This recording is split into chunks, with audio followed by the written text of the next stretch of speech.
Aquí tenemos que utilizar la palanca de Arquímedes, quien dijo, denme una palanca y muevo el mundo. Si yo intento doblar o romper este lápiz y lo intento hacer así, romperlo de esta manera, necesitaría mucha fuerza y el lápiz ofrece resistencia. Sin embargo, si lo hago así, no lo haré, pero si lo hago aquí, podría fácilmente romperlo. Si lo hago así, también. Aquí a la mitad. Las barras no se ejecutan así. Se ejecutan por lo general así. Bar chords are scary. You're not alone. Most guitarists struggle with this. But they have a key to unlocking all keys, and they're really not as bad if you know how to work on the fundamentals. Let's have a listen to how our artists at Tonebase do it. From the simple everyday bar across only a few strings, all the way to doing some really weird and unconventional ones. As always, you will find the full courses and so much more on the Tonebase platform. No matter your skill level, you will be picked up from where you are at the moment. Sign up now for a trial period if you want to make use of the extraordinary Black Friday rebates. Link is in the video description. If you're not familiar with that because you're a beginner, the Barre chord is when you play more than one string with one finger.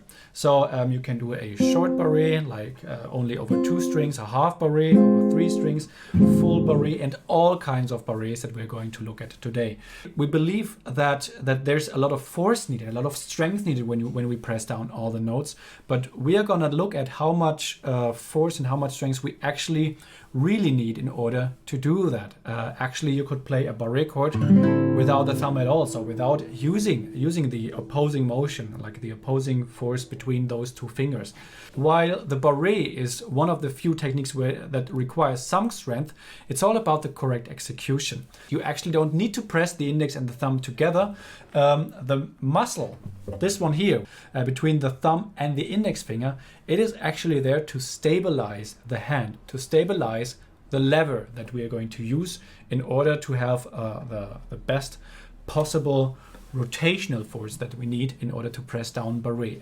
So the next common mistake that people do when they are using the barre is that they do the barre from the middle joint and having more of a pulling back action in order to have more force on there.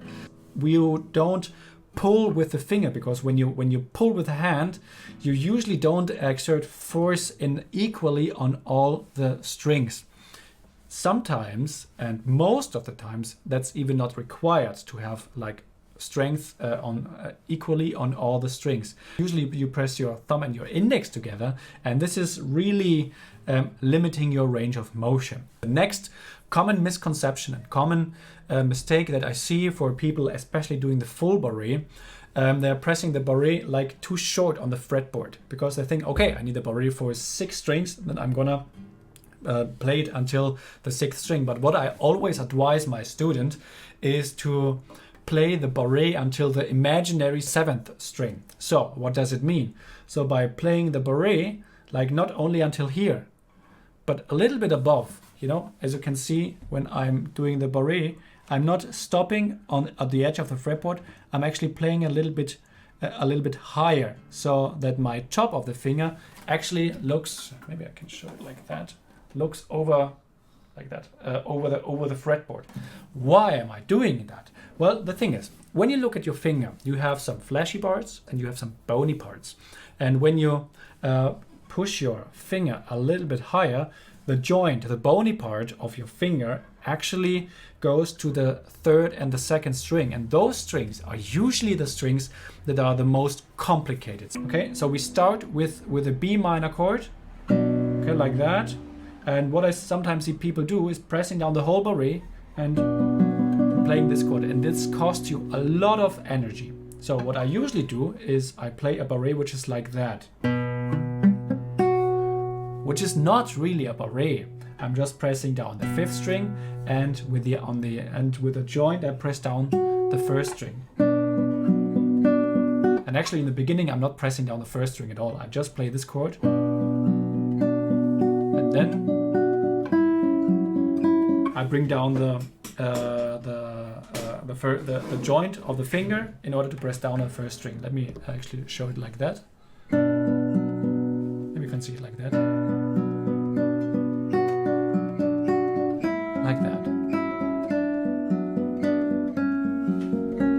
The next one is the classic, because all of my students start out when they first play the Barre, they are pressing down the thumb and the index finger like that. Even if your thumb is very straight, you are really limiting your range of motion. So what I'm doing is I have my thumb against my middle finger, and then I'm rotating outwards like that, and this will really help me keeping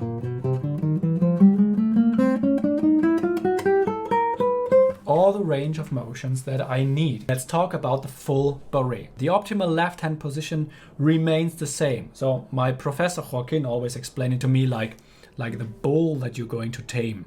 Okay, so that your middle finger is opposing the thumb, okay, and not your index finger like we would do on violin when we play like that. But on the guitar, it's like the middle finger opposing the thumb, just like that. And then instinctively, we want to press down the thumb and the index finger against each other, but we don't want to create the strongest force. We want to create a lever between the thumb and the index finger. And by that, we need to have our position properly set up. Go to the edge of that fret. And when my index finger is on the 5th fret, it means that my thumb is approximately at the 6th fret. Okay, not like that, but like that. Now we create a rotation, okay? And what is going to exert force is the rotational force, the rotational lever of your hand. So your thumb is your rotational axis. You keep your index finger straight, and then zip, like that you're clamping down. And then this muscle does not need to press any harder. It just needs to stay stable. Which is really ideal. You don't want to get too tired. There is an exercise that was given to me by my teacher Alberto Ponce back in Paris, which when he showed it to me, I thought it was torture, honestly. I was like, who can actually do this? Nobody can do this. It's just a simple major scale, but with a bar. So you just play it basically sol, la, si, do, like a normal scale that we always do this way, but with a bar. And then instead of just keeping it this way, you go all the way down until you're here. And you go back all the way up. So I tried this and I was like, okay, I was dead by the 5th fret, you know. But I was doing it wrong. You don't have to, this is not a strength building exercise, or at least I thought it was, but I don't think it actually is. You can use this in a different way, different look at it. I mean, you don't need all of the strings all of the time. And this sounds so silly to say, but it really is true. And let me tell you, a lot of the times we just put the whole bar, like press like crazy and only use the 6th and 1st string, you know. An example in La Cathédrale. This part here is always a problem for a lot of my students when they play this, and for me as well. When I was younger playing this, I really had to press very hard, no matter how. If you do it this way or this way. But the thing is, here you really need only the 1st string and then the 5th string. And sometimes the 5th string, not even the whole time. Here, I don't need the 5th string. I need it here, but not here. You can release the tension, and you don't need this. If the 2nd string rings, that's fine, you know, but really you don't need to press on the middle of your finger. You need to be very mindful every time you put a bar down to play something, what string you actually need to play, to press down on. And you need to be able to decide exactly where you're going to press. If I need, you know, the 3rd string, I'll press like this, you know, and probably this one doesn't ring, right? So I don't press as much on the other strings. You press exactly where you need to press. The first thing about saving, I would say, tension in the hand. Then, we use a lot of the eminence thinner muscles here, the group of muscle that really is controlling the thumb a lot. And we use this kind of clamp thing movement, and this is, you know, necessary, I would say, but not always. A lot of the times you can use your back here, your lateral muscles, you know, to really these pull like that, right? So you can actually pull. See, I am not using the thumb here. and you can still do full bars like this very comfortably. By the way, a little thing that helps me immensely, and you can apply to anything you see in this video, when starting to practice a barre, especially if you're new to the concept, always approach it from a completely relaxed hand. We're just placing the finger on the strings and we tickle the finger by playing a string or multiple strings. This will prime your attention towards what part of the finger we need to press down. All you now need to do is press the tickler away, and your finger will start developing the flexibility needed. Let me tell you how my finger is. It looks a bit like this on this side, looks like this on this side. I broke it when I was a little child. It didn't heal properly. So actually I don't have very much meat on this phalange here. So if I do a normal bar, this one doesn't ring. So for years I had to move my finger up to get the third string, but then the fourth string doesn't ring. So if I need the fourth string, so I am kind of at, like, you know, or at least I was, what do I do when I need the third and fourth string? Well, I actually bend the finger this way. So you try to kind of like curve your finger that way. There are some ligaments that hold those you know, three little phalanges together, and those can be stretched. Especially the first one. These, you really can stretch them. You don't have to, you know, go crazy with it. Don't injure yourself, obviously, you know, but there's a little bit of there's a little ligament here that with time is going to just stretch a little bit. So you can do, for example, bars like this, right? And you can also do it with the second finger and so on and so forth. So a very common bar that you're going to have to develop is the pinky. This is so useful in so many cases. I mean, I don't even count them. Almost each piece I play, there's going to be a bar with a 4. Like La Cathédrale again. Bar with a 4. Bar with a 4. Right? So it's way, like, I mean, this is so convenient. When you get there, you don't have to do anything. You just put your finger flat and it plays 2 notes by itself, right? So this size that Gabriel Bianco showed to me some years ago. And this I haven't done a lot of, but I'll show it to you because, well, it kind of hurts a little bit. But I'll show it to you anyways because he showed it to me. You just do 1, 2, 3, 4, and then. So here, basically, the idea is that you add a string each time. The idea here is really to build your strength. You cannot choose which string you press here because you need all of the strings all of the time. So you're going to need to actually make sure you place your fingers very correctly.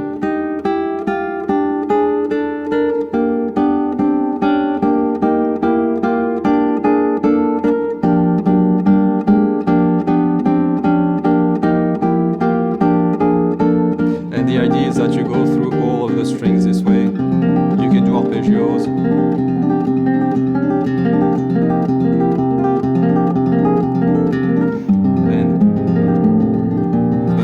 Here, you know, like you're going to have to actually stretch and play all of the other notes. So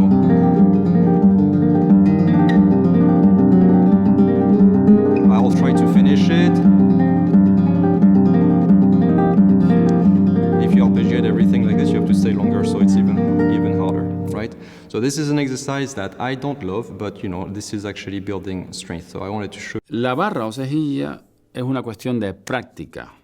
Hay que practicar un poco hasta que tengamos el balance de la presión necesaria para que las cuerdas suenen limpias y no más que ellas. Ahora bien, si ustedes intentan poner el pulgar justo detrás de la cejilla, justo detrás, de esta manera, no habrá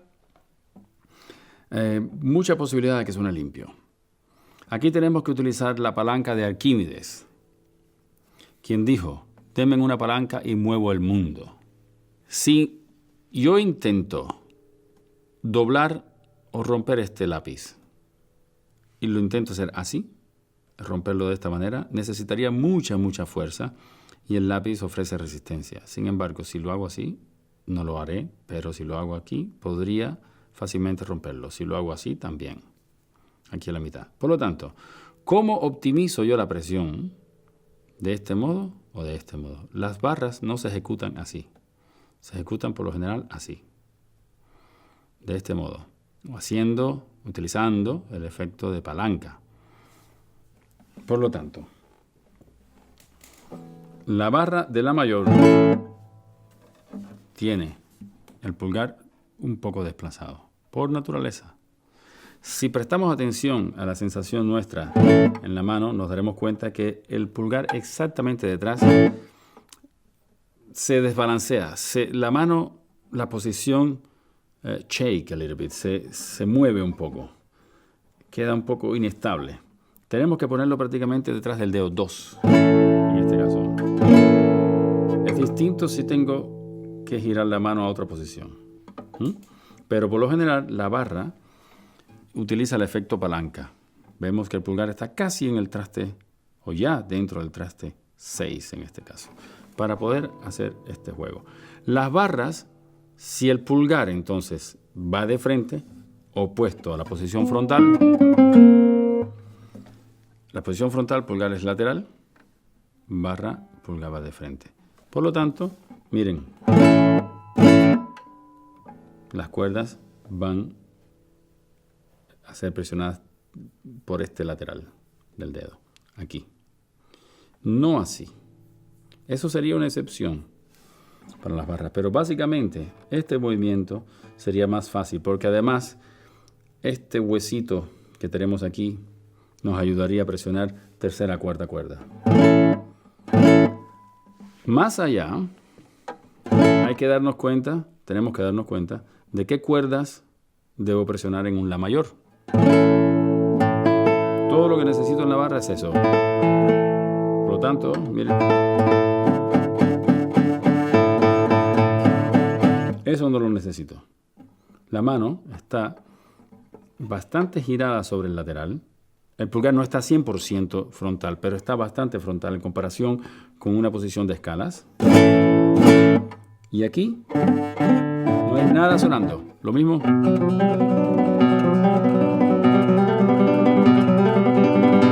This kind of bar, when we have to hold two notes not on the same fret but on different frets.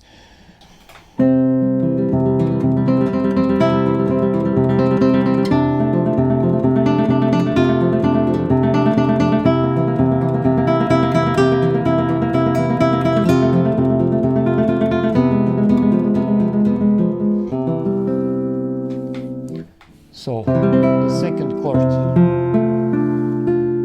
is like this, and in order to reach this upper F, we have to kind of bend our first index finger and hold the upper F with the side of this joint.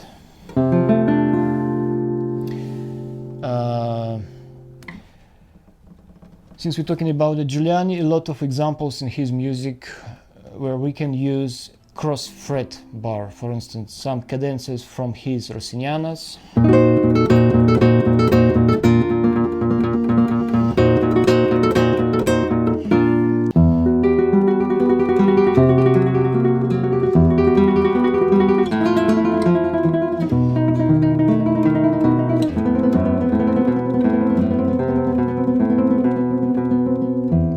So here we have a kind of Luft bar. I use a German word for this, but the function is like this. So in order to reach the open string, you have to lift, in my case, upper joint. Sometimes you need to lift the first joint. So because we have to hold the upper staff, G on the second and F sharp on the third. We have kind of the figuration on the basses. So Pujol himself suggested to play this way. It's not really comfortable, but in this case the Luft bar works perfectly.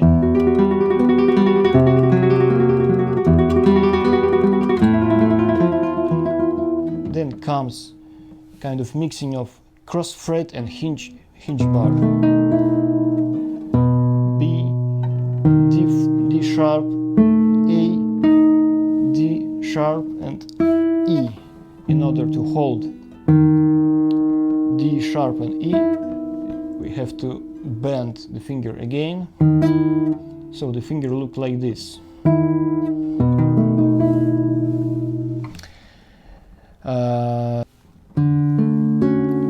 The middle finger bar. Actually, this music sounds a little bit like a jazz ballad, and the jazz guitarists are very familiar with this stuff. So let's use this.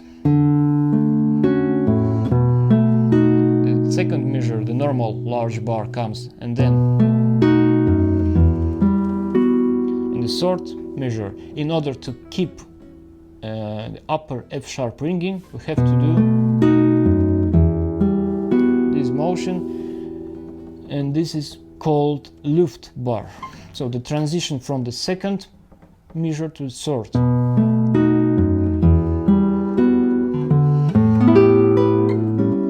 And again measure 5, same major 7 chord.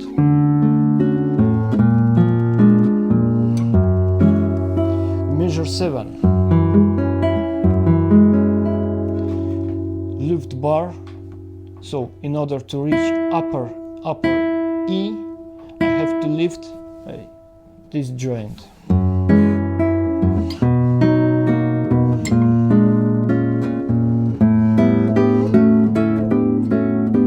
And measure 10 and 11, just normal small bar.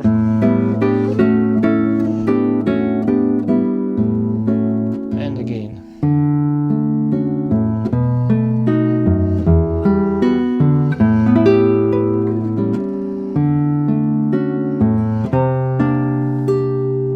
Measure 16, 17, measure 18. We have C minor 7 chord.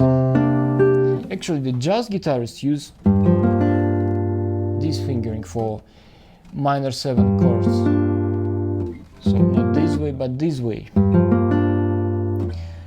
And if we try to imitate this, I would suggest you to press with pinky and ring. It's much more comfortable this way. So the measure 18.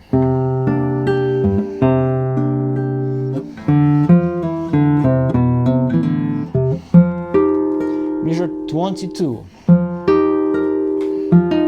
This kind of chord. In this chord we have like the bar with second finger holding F and C natural.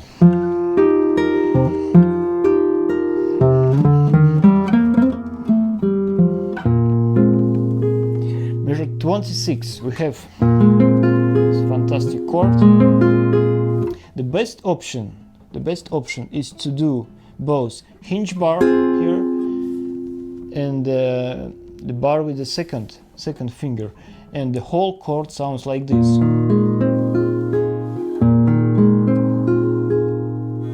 Very nice sonority of this chord, but if you're not able to do this for the very first time, just leave the hinge bar.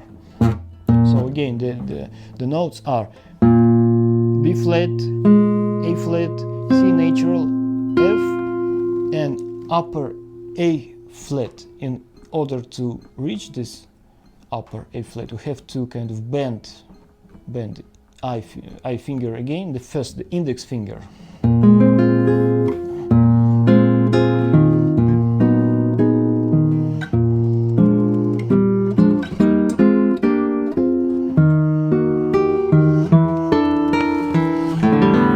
Okay, the measures 30, 31, 32, and the whole line. It's a kind of climax of the piece. We have a couple of very nice chords. Call those chords nice, but we have minor seconds on the up. It sounds very sharp, very harsh, but